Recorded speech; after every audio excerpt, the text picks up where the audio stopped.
नमस्ते जोहार, मैं राजू और आप देख रहे हैं 24 झारखंड न्यूज। चलिए जानते हैं सुबह से लेकर शाम तक की तमाम बड़ी खबरों को। इमारतों में कॉमन टेलीकॉम इंफ्रास्ट्रक्चर लगाना अनिवार्य, सीएम हेमंत सोरेन ने लगाई मोहर। झारखंड में डिजिटल संचार सेवा सुदृढ़ करने के लिए शहरी क्षेत्रों की इमारतों में कॉमन टेलीकॉम इंफ्रास्ट्रक्चर उपलब्ध कराना अनिवार्य कर दिया गया है। नगर विकास विभाग के प्रस्ताव पर मुख्यमंत्री हेमंत सोरेन की अध्यक्षता में सोमवार को हुई कैबिनेट की बैठक में मोहर लगा दी गई है। मिली जानकारी के अनुसार बिल्डिंग बायलॉज 2016 के अनुशेष के रूप में इस आशय का प्रावधान शामिल करने के लिए नगर विकास विभाग ने प्रस्ताव तैयार किया था। कैबिनेट की मंजूरी के बाद आईपी सर्विस प्रोवाइडरों के लिए इमारतों में टेलीकॉम इंफ्रास्ट्रक्चर उपलब्ध कराना बाध्यकारी हो गया है। रामनवमी पर भड़काऊ मैसेज भेजने पर ग्रुप एडमिन व आरोपी पर होगी कार्रवाई। जुलूस पर ड्रोन से रखी जाएगी नजर। झारखंड के सरायकेला खरसावां जिले के डीसी अरवा राजकमल ने बताया कि रामनवमी को लेकर जिले में 3 कंट्रोल रूम बनाए गए हैं। 3 पालियों में मॉनिटरिंग के लिए पदाधिकारी व कर्मचारी की नियुक्ति की गई है। जुलूस वाले मार्ग पर ड्रोन कैमरे से निगरानी होगी। इधर पूर्वी सिंहभूम के उपायुक्त विजया यादव ने बताया कि शहर में लाइट, सड़क किनारे बिछाए गए पेवर्स ब्लॉक की मरम्मत के साथ नालों की सफाई की जा रही है। कुल 15 ड्रोन कैमरा की मदद से निगरानी होगी। झारखंड में 1 अप्रैल से बायोमेट्रिक से हाजिरी बनाना हुआ अनिवार्य, नहीं तो कटेगा वेतन। स्वास्थ्य विभाग में अगर कोई बायोमेट्रिक से हाजिरी नहीं बनाता है तो उसका वेतन काट दिया जाएगा। इस संबंध में आदेश का पत्र स्वास्थ्य विभाग के द्वारा एमजीएम अस्पताल में अधीक्षक को भेज दिया गया है। 1 अप्रैल से बायोमेट्रिक से हाजिरी बनाना अनिवार्य कर दिया गया है। 1 अप्रैल से अस्पताल के सभी डॉक्टर्स, नर्स व कर्मचारियों को बायोमेट्रिक सिस्टम से हाजिरी बनानी होगी। डॉक्टरों की हाजिरी की निगरानी एनएमसी करेगा। अस्पताल परिसर में लगे खराब बायोमेट्रिक सिस्टम को ठीक कराया जा रहा है। 3 अप्रैल से चलेगी पटना सिकंदराबाद स्पेशल ट्रेन। 3 अप्रैल से चलने वाली पटना सिकंदराबाद स्पेशल ट्रेन के टिकटों की बुकिंग शुरू हो गई है। यह ट्रेन गोमो, बोकारो और रांची होकर चलेगी। स्लीपर 3rd एसी व 2nd एसी में सीटें उपलब्ध है। गर्मी की छुट्टियों के मद्देनजर रेलवे ने अप्रैल से जून तक अलग अलग दिनों में स्पेशल ट्रेन चलाने की घोषणा की है। राज्य में सीमित नहीं होगी प्रतिभा, सीएम हेमंत सोरेन ने कहा बिहारी छात्रों को भी मिलेगा सम्मान। मुख्यमंत्री हेमंत सोरेन ने सोमवार को 2022 में 10वीं और 12वीं की परीक्षा के टॉपरों को सम्मानित किया। इस दौरान सीएम ने कहा कि 10वीं और 12वीं के टॉपरों को आगे की पढ़ाई के लिए चिंता करने की जरूरत नहीं है, उनकी पढ़ाई में सरकार मदद करेगी। प्रोजेक्ट भवन में आयोजित समारोह में जैक के 25, सीबीएसई के 20 व आईसीएसई के 23 टॉपर्स को राशि के साथ लैपटॉप व स्मार्टफोन दिया गया। झारखंड स्टेट ओलंपियाड में चयनित 62 विद्यार्थियों में से 55 को लैपटॉप दिया गया। आगे बढ़ने से पहले अगर अभी तक आपने इस चैनल को सब्सक्राइब नहीं किया तो प्लीज सब्सक्राइब कर ले, जिससे आपको झारखंड की हर छोटी से बड़ी खबर की अपडेट आप तक पहुंचता रहे। कोरोना की सर्वे में आया चौंकाने वाला खुलासा। शहर में नियमित अंतराल पर कोरोना संक्रमितों के मिलने से स्वास्थ्य विभाग की परेशानी बढ़ गई है। 15 मार्च से लेकर 26 मार्च तक शहर में अलग अलग हिस्सों में 11 संक्रमित मरीज मिल चुके हैं। इसमें 10 मरीज 25 से 50 वर्ष की आयु वर्ग के हैं, जबकि 1 बुजुर्ग है। हालांकि इस संक्रमितों में कोरोना के नए वेरिएंट का पता नहीं चल पाया है। तीसरी लहर में सर्वाधिक संक्रमितों की औसतन उम्र 60 के पार थी, वहीं दूसरी लहर में 50 पार वाले सबसे ज्यादा इस संक्रमण के शिकार हुए थे। लोकसभा विधानसभा चुनाव की तैयारियों में जुटी झारखंड के बीजेपी नेता। झारखंड भाजपा ने लोकसभा व विधानसभा चुनाव 2024 की तैयारियां शुरू कर दी है। इस मुद्दे पर सोमवार को पिस्का नगरी में भाजपा के दक्षिणी छोटा नागपुर प्रमंडल की संगठनिक बैठक हुई। बैठक में भाजपा के प्रदेश संगठन महामंत्री करमबीर सिंह ने कार्यकर्ताओं को बूथ स्तर पर संगठन को मजबूत करने की बात कही। करमबीर सिंह ने कहा कि कार्यकर्ता ही पार्टी की पूंजी है। भाजपा में सब कार्य के लिए कार्यकर्ता और सभी कार्यकर्ता के लिए काम की प्रक्रिया निरंतर चलती रहती है। उन्होंने आगामी लोकसभा और विधानसभा चुनाव में पार्टी की बड़ी सफलता के लिए बूथ आधारित कार्यक्रमों को गति देने का आह्वान किया। बूथ समितियों को सर्वस्पर्शी, सर्वव्यापी और सर्वसमावेशी बनाने पर बल दिया। महिलाओं की आधिकारिक भागीदारी सुनिश्चित करने पर भी बल दिया। राजधानी रांची में रामनवमी को लेकर 3 दिन तक बदलेगा ट्रैफिक व्यवस्था। राजधानी रांची में रामनवमी जुलूस को लेकर शहर की ट्रैफिक व्यवस्था में 3 दिनों तक बदलाव होगा। 29 मार्च की शाम 4 बजे से 31 मार्च की सुबह 6 बजे तक शहर में भारी वाहनों के प्रवेश पर रोक रहेगी। सभी प्रकार के भारी मालवाहक वाहन रिंग रोड होकर अपने गंतव्य तक जाएंगे। वहीं 29 मार्च की शाम 4 बजे से 30 मार्च की सुबह 6 बजे तक किशोरी यादव चौक के अपर बाजार, महावीर चौक, शहीद चौक, सुभाष चौक के मार्ग पर वाहनों के प्रवेश पर रोक लगा दी गई है। इस संबंध में ट्रैफिक एसपी हरीश बिन जामा ने रूट चार्ट जारी किया है। कहा कि स्थिति को देखते हुए रूट में बदलाव भी किया जा सकता है।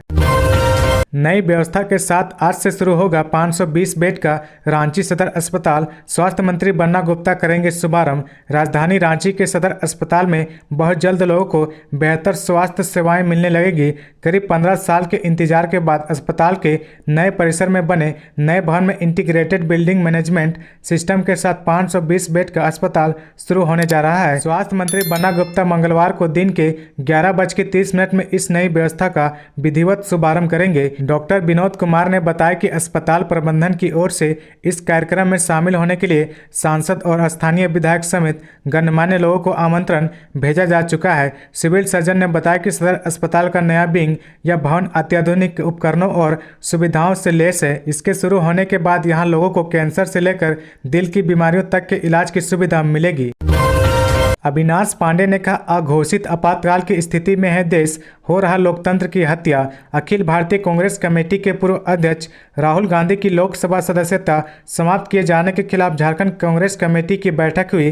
प्रदेश अध्यक्ष राजेश ठाकुर की अध्यक्षता में पुराना विधानसभा सभागार में आयोजित बैठक में कांग्रेस के झारखंड प्रभारी अविनाश पांडे भी शामिल हुए। अविनाश पांडे ने कहा कि देश में राजनीतिक गतिरोध जारी है, लोकतंत्र की हत्या की जा रही है, देश में अघोषित आपातकाल की स्थिति है। केंद्र की गलत नीतियों के विरोध, महंगाई, बेरोजगारी, देश की गिरती अर्थव्यवस्था, किसान जैसे मुद्दे पर राहुल गांधी लगातार आवाज उठाते रहे हैं। झारखंड में फर्जी राशन कार्ड पर बड़ा खुलासा, बिहार पश्चिम बंगाल से भी राशन ले रहे लोग। झारखंड में एक बार फिर फर्जी राशन कार्ड पर डंडा चलेगा। फर्जी राशन कार्ड की रडार में झारखंड के 2,36,000 राशन कार्ड आ सकते हैं। जांच में इन राशन कार्ड के फर्जी होने की जानकारी मिली है। ये सभी राशन कार्ड में गलत तरीके से राशन का उठाव किया जा रहा है। इस फर्जी राशन कार्ड में सबसे ज्यादा पूर्वी सिंहभूम में 35,834 फर्जी पाए गए हैं। धनबाद दूसरे नंबर पर है, जहां 26,285 फर्जी राशन कार्ड हैं। तीसरे नंबर पर राजधानी रांची में, जहां 22,135 फर्जी राशन कार्ड होने की जानकारी मिली है। विभाग इन सभी राशन कार्ड को रद्द करने की तैयारी कर रही है। राजधानी रांची में रामनवमी को लेकर पुलिस ने किया फ्लैग मार्च। राजधानी रांची में रामनवमी की तैयारियां विभिन्न अखाड़ों की ओर से जोर शोर से की जा रही है। वहीं पर्व की ओर इस दौरान निकलने वाले जुलूस शांतिपूर्ण हो, इसके लिए पुलिस प्रशासन भी पूरी तरह से मुस्तैद नजर आ रही है। आज दोपहर में शहर की व्यवस्था पर नजर दौड़ाने के लिए पुलिस प्रशासन के आला अधिकारियों ने फ्लैग मार्च निकाला। शहर के मेन रोड में एसएसपी, सीटीएसपी सहित विभिन्न थानों के प्रभारियों ने परेड की। इस दौरान लोगों से शांतिपूर्ण तरीके से त्योहार मनाने की अपील भी पुलिस पदाधिकारियों ने की। चना गुड़ खाने से बिगड़ी 150 लोगों की तबीयत, 56 की हालत नाजुक। लातेहार जिले के चंदवा में सरुल पर प्रसाद के रूप में मिले चना गुड़ खाने से चेटर और सासंग पंचायत के करीब 150 लोग बीमार पड़ गए। गांव में अफरा तफरी मचने के बाद पहुंची मेडिकल टीम ने पीड़ितों का उपचार किया। कई लोगों का चंदवा सीएचसी और लातेहार सदर अस्पताल में भी इलाज किया गया। 2 लोगों को बेहतर इलाज के लिए रांची के रिम्स रेफर कर दिया गया। मिली जानकारी के अनुसार 56 लोगों की हालत गंभीर बताई जा रही है। रांची एयरपोर्ट पर एशियन हॉकी महासंघ के उपाध्यक्ष भोलानाथ सिंह का हुआ शानदार स्वागत। भोलानाथ सिंह को एशियन हॉकी महासंघ के उपाध्यक्ष चुना गया है, जिसके बाद वह रांची एयरपोर्ट पर पहुंचे, जहां भोलानाथ सिंह का शानदार स्वागत किया गया। मिली जानकारी के अनुसार कोरिया गणराज्य के मुंगयोंग शहर के पिछले 24 मार्च को एशिया हॉकी महासंघ के कांग्रेस सह चुनाव का आयोजन किया गया था, जिसमें हॉकी इंडिया के महासचिव सह हॉकी झारखंड के अध्यक्ष भोलानाथ सिंह को एशियन हॉकी महासंघ का उपाध्यक्ष निर्वाचित हुए थे। झारखंड में बेरोजगारों के लिए खुशखबरी, अप्रैल माह से मिलेगी प्रोत्साहन राशि। झारखंड के बेरोजगारों के लिए खुशखबरी है। बेरोजगारों को कौशल प्रशिक्षण के साथ साथ 3 महीने तक रोजगार नहीं मिलने पर प्रोत्साहन राशि देने की योजना राज्य सरकार लाई है। 1 साल तक यह प्रोत्साहन राशि दी जाएगी। बजट में भी इसका ऐलान किया गया है। दरअसल झारखंड सरकार की आधिकारिक वेबसाइट द्वारा जारी नोटिफिकेशन के मुताबिक मुख्यमंत्री सारथी योजना के तहत 4 अलग अलग प्रावधान किए गए हैं। 3 पूर्व संचालित है, जबकि चौथी योजना कौशल विकास ट्रेनिंग के रूप में जल्द ही शुरू की जाएगी। अप्रैल से इसकी शुरुआत होने की संभावना है। झारखंड के 80 प्रखंडों में इस योजना के तहत कौशल विकास केंद्र खोले जाएंगे, जहां बेरोजगार युवकों को तकनीकी ट्रेनिंग दी जाएगी। यदि ट्रेनिंग के बाद अगले 3 महीने तक रोजगार नहीं मिला तो सरकार प्रति माह 2500 रुपये प्रोत्साहन राशि देगी या 1 साल तक मिलेगा। रांची में नई टैक्सेशन प्रणाली लागू, 70% घरों का कम होगा होल्डिंग टैक्स। राज्य सरकार के फैसले के बाद राजधानी रांची में नए सिरे से होल्डिंग टैक्स का निर्धारण कर लिया गया है। नई टैक्सेशन प्रणाली में अब शहर के 2,25,000 घरों के बढ़े हुए टैक्स से राहत मिलेगी। इस संबंध में टैक्स कलेक्शन का कम कर रहे कर्मियों की माने तो नई दर लागू होने से शहर के 70% घरों को सीधे तौर पर फायदा होगा।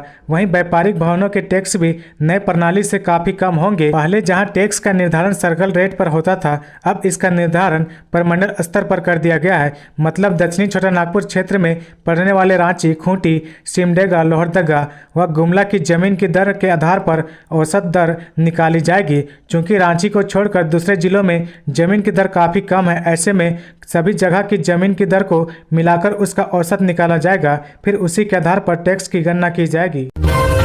62,000 से ज्यादा लोगों का बिजली बिल बकाया, होगी कुर्की जब्ती। रामनवमी के बाद रांची शहर के बड़े बकायादारों को बड़ा झटका लग सकता है। झारखंड बिजली वितरण निगम लिमिटेड रांची विद्युत आपूर्ति अंचल के 6 डिवीजनों के वैसे उपभोक्ताओं पर गाज गिरेगी जिनकी बिजली बिल का बड़ा बकाया है। उनके घरों की लाइट भी काट दी गई है। वैसे लोगों को बिजली विभाग के नीलामवाद शाखा की तरफ से लीगल नोटिस भेजा गया है। रांची शहर में करीब 62,445 से ज्यादा लोगों को लीगल नोटिस दिया गया है, जिन्हें लीगल नोटिस भेजा गया है। यदि वे तय सीमा के अंदर अपना बकाया बिजली बिल जमा नहीं करते हैं तो उस पर सर्टिफिकेट केस दर्ज किया जाएगा। इसके बाद उनकी संपत्ति की कुर्की जब्ती कर बकाया बिजली बिल की वसूली की जाएगी। झारखंड के कई जिलों में होगी बारिश, मौसम विभाग ने जारी किया अलर्ट। झारखंड के मौसम को लेकर मौसम विभाग ने अलर्ट जारी किया है। मौसम विभाग की माने तो आज 28 मार्च को रांची जिले के दक्षिणी और निकटवर्ती मध्य भागों में कहीं कहीं गर्जन के साथ हल्के और मध्यम दर्जे के साथ बारिश होने की संभावना है। राज्य में अगले 2-3 दिनों के दौरान उच्चतम तापमान में कोई बड़ी बदलाव की संभावना नहीं है। साथ ही मौसम विभाग ने लोगों को सतर्कता बरतने की नसीहत दी है और सुरक्षित स्थान पर रहने की सलाह दी है। तो ये थी आज की झारखंड की टॉप बड़ी खबरें। इसी तरह झारखंड की हर छोटी सी बड़ी खबर देखने के लिए आप हमारे चैनल 24 झारखंड न्यूज को सब्सक्राइब करके बेल आइकन प्रेस कर ले, जिससे आपको झारखंड की हर छोटी सी बड़ी खबर की अपडेट आप तक पहुंचता रहे। तो आज के लिए बस इतना ही। हमें दीजिए इजाजत, फिर मिलते हैं नेक्स्ट न्यूज में।